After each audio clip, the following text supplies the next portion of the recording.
চলে না, ইসলাম ধর্ম কারো বাপ দাদার অনুসরণে চলে না। যদি তাই হতো তাহলে আজকে এখন পর্যন্ত আমরা মুশরিক হয়ে থাকতাম, কারণ ইসলাম ধর্ম আসার আগেও আমাদের বাপ দাদা ওই মক্কার ভিতরে, আরবের ভিতরে ওই মুশরিকই ছিল। যদি তাই হতো, যদি ইসলাম ধর্ম। আল্লাহ পাক সূরা বাকারার মধ্যে বলেছেন, উদখুলু ফিস সিলমি কাফা ওয়ালা তাত্তাবিউ খুতুওয়াতিশ শাইতান ইন্নাহু লাকুম আদুউম মুবিন। যে তোমরা হে মুসলমান, তোমরা ইসলামের মধ্যে পরিপূর্ণভাবে দাখিল হয়ে যাও, পরিপূর্ণভাবে প্রবেশ করে নাও। আর তোমরা কি শয়তানের ওয়াসওয়াসার, শয়তানের ধোকায় পড়িয়া, দুনিয়ার লোভ লালসায় পড়িয়া তোমরা হালাল হারামের রেখাকে তোমরা পার করে না, অতিক্রম করো না। শয়তান হলো প্রধান শত্রু মানুষের জন্য। এই আয়াতটিতে হে মুসলমান, তোমরা ইসলামের ভিতরে পুরাপূর্ণভাবে প্রবেশ হয়ে নাও, ইসলামকে পুরাপূর্ণভাবে তোমরা কবুল করে নাও। এই আয়াতের ভিতরে অনেক কিছু কথা আছে। এই আয়াতটিকে বোঝার জন্য এই আয়াতটার আগের আয়াতের সাথে কি সম্পর্ক আছে সেটা আমাদেরকে জানতে হবে। এর আগের আয়াতটি হলো, ওয়ামিনান নাসি মান ইয়াশরি নাফসাহু ইবতিগাআ মারদাতিল্লাহ ওয়াল্লাহু রাউফুম বিল ইবাদ। এখানে মানুষের আল্লাহর প্রতি কিরকম ভয় বা আল্লাহর সাথে কিরকম প্রেম সেই বিষয়ে বলা হইতেছে। বলতে চাইছিলাম উদখুলু ফিস সিলমি কাফা, এর সাথে এর আগের আয়াতের কি সম্পর্ক আছে। তো আয়াতটি আমি তেলাওয়াত করেছিলাম যে কিছুগুলা মানুষ আছে যেটা গুনাহ করার জন্য আগ্রহ হয়, কিন্তু তার মধ্যে কিছুগুলা মানুষ এরকমও আছে যেটা আল্লাহর রাজি ও খুশির জন্য, আল্লাহর রেজামন্দির জন্য, আল্লাহর খুশনদির জন্য নিজের জানকে কুরবান করে দেয়। এই আয়াতটি ওয়ামিনান নাসি মান ইয়াশরি নাফসাহু, যে কিছুগুলো মানুষ আছে যে নিজেকে বিক্রি করে দেয় আল্লাহ তাআলার রেজামন্দির জন্য, আল্লাহকে খুশি করার জন্য। হযরত সোহেব রুমি রাদিয়াল্লাহু আনহু যখন মক্কা মুকাররমা থেকে হিজরত করে মদিনায় যাইতেছিলেন, তখন কুরাইশের একটি কবিলা, কুরাইশের একটি গোত্র, কুরাইশ বংশের একটি গোত্র তেনাকে রাস্তার ভিতরে আটকে নেয় তেনাকে আক্রমণ করার জন্য। তখন হযরত সোহেব রুমি রাদিয়াল্লাহু আনহু ঘোড়ার থেকে তিনি নামার পরে তীরের বাক্স, যেটাকে তরকাশ বলা হয়, তরকাশের যতগুলো তীর আছে সবগুলো তিনি বের করে নিয়েছিলেন। নিয়ে কুফার কুরাইশদেরকে বলছেন যে দেখো, তোমরাও জানো যে আমি তীর চালানোর মধ্যে আমি সব তোমাদের থেকেও আমি বেশি পাকত, বেশি পারগত। গতিকে যতক্ষণ পর্যন্ত আমার তরকাশে একটি পর্যন্ত তীর থাকবে তোমরা আমার কাছে পৌঁছতে পারবে না। আর যখন তীর শেষ হয়ে যাবে তখন আমি তলোয়ার দিয়ে তোমাদের সাথে আমি লড়াই করব। তবুও তোমরা কি আমার পাশে আসতে পারবে না, আমার কাছে আসতে পারবে না। গতিকে এর থেকে ভালো হলো যে তোমরা যদি ভালো যদি চাও, তাহলে আমি আমার ধন সম্পত্তির কথা বলে দেই, যেটা মক্কা মুকাররমাতে রাখা আছে। সেখানে গিয়ে তুমি আমার ধন সম্পত্তি নাও আর আমার রাস্তা ছেড়ে দাও, আমি হুজুর পাক সাল্লাল্লাহু আলাইহি সাল্লামের কাছে যাব। তখন কুফার কুরাইশের গোত্রটি এই কথায় সম্মত হলো এবং তার রাস্তা খালি করে দেয়।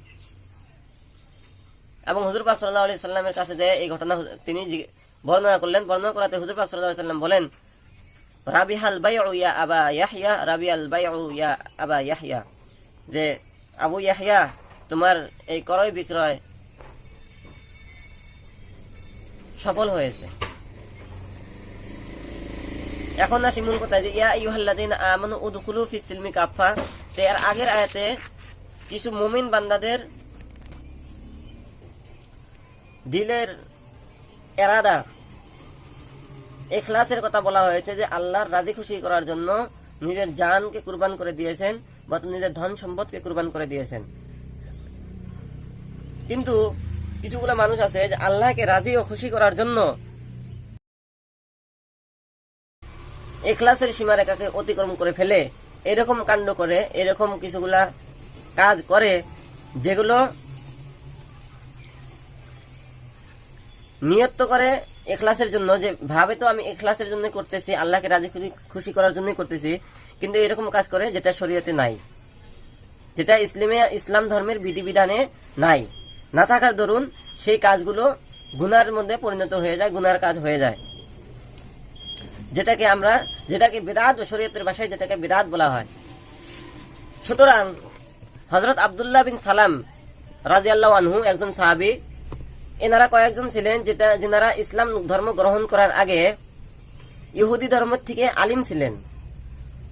ইহুদি ধর্ম হযরত মুসা আলাইহিস সালামের উম্মতকে ইহুদি বলা হয় এবং হযরত ঈসা আলাইহিস সালামের উম্মতকে নাসারা বলা হয়। তো হযরত আব্দুল্লাহ বিন সালাম এবং কয়েকজন সাথী আরো ইসলাম ধর্ম গ্রহণ করার আগে ইহুদি ধর্মের আলিম ছিলেন। শরীয়তে মুসার ভিতরে মুসাউই অর্থাৎ মুসা আলাইহিস সালামের জামানায় শনিবারের দিনটি ফজিলতপূর্ণ দিন ছিল, সম্মানজনক দিন ছিল, এবং হুজুর পাক সাল্লাল্লাহু আলাইহি সাল্লামের জামানায় অর্থাৎ মুসলমান ইসলাম ধর্মে শনিবারের দিনটি এরকম না যে শনিবার দিনকে অসম্মান করো। সুতরাং হযরত আব্দুল্লাহ বিন সালাম রাদিয়াল্লাহু আনহু এবং কয়েকজন সাথী যিনারা ইসলাম ধর্ম গ্রহণ করার আগে হযরত মুসা আলাইহিস সালামের জামানায় ইহুদিদের আলিম ছিলেন। তো তিনারা চিন্তা করলেন যে হযরত মুসা আলাইহিস সালামের জামানায় দুইটা বস্তু ছিল, অর্থাৎ শরীয়ত সম্মত দুইটা বস্তু ছিল, যে শনিবারের দিনটিকে সম্মান দেওয়া এবং উটের গোশত খাওয়া হারাম ছিল।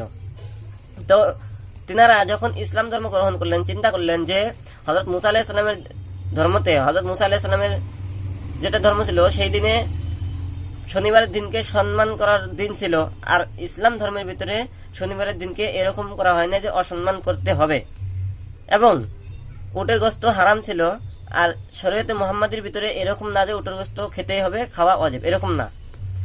তাহলে তিনারা চিন্তা করলো যে আমরা তাহলে কি করে দুটাই করতে পারি, যে আমরা শনিবারের দিনকে আমরা সম্মান দিয়েও থাকবো এবং উটের গোশত আমরা খাবো না, আমরা হারাম মনে করবো না, কিন্তু আমরা খাবো না।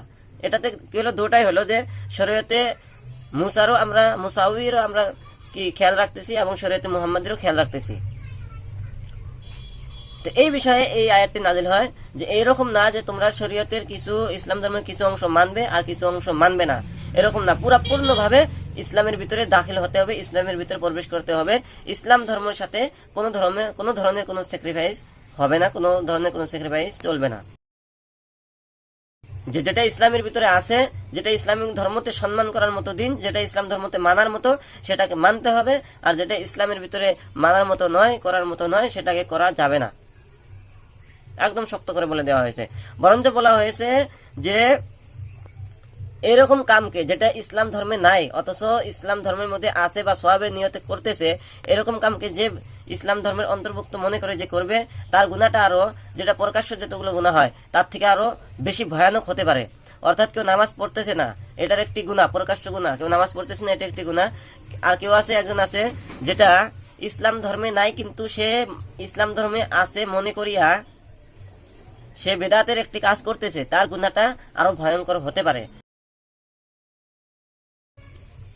কেননা ইসলাম ধর্মের নাম হলো যে নিজের অঙ্গ প্রত্যঙ্গ, দিমাগ, মগজ এবং অন্তর সমস্ত কিছু থেকে ইসলামকে গ্রহণ করে নেওয়া, এবং নিজের কাজ কর্ম এবং আকাইদ এবং বিশ্বাস, আস্থা, এগুলো ইসলাম ধর্মের ভিতরে অন্তর্ভুক্ত হওয়ার নাম হলো ইসলাম। গতিকে আমরা এরকম কাজ করবো না যেটা ইসলাম ধর্মতে নাই, কিন্তু আমরা অথচ মনে করি যে এটা ইসলাম ধর্ম আছে। আজকে আমাদের সমাজে বহুত এরকম নীতি আছে, বহুত এরকম প্রচলিত নিয়ম নীতি আছে যেগুলো আমরা করে থাকি, ইসলাম ধর্মের নামে করে থাকি, অথচ এগুলো ইসলাম ধর্মের মধ্যে নাই। কিন্তু আমরা যখন তাদেরকে বলি যে এগুলো করা যাবে না, তারা শুধু একটাই রেফারেন্স দিবে যে আমাদের বাপ দাদা করে গেছে। শরীয়ত ধর্ম কারো বাপ দাদার হুকুমে চলে না, শরীয়ত ধর্ম কারো বাপ দাদার আদেশে চলে না, শরীয়ত ধর্ম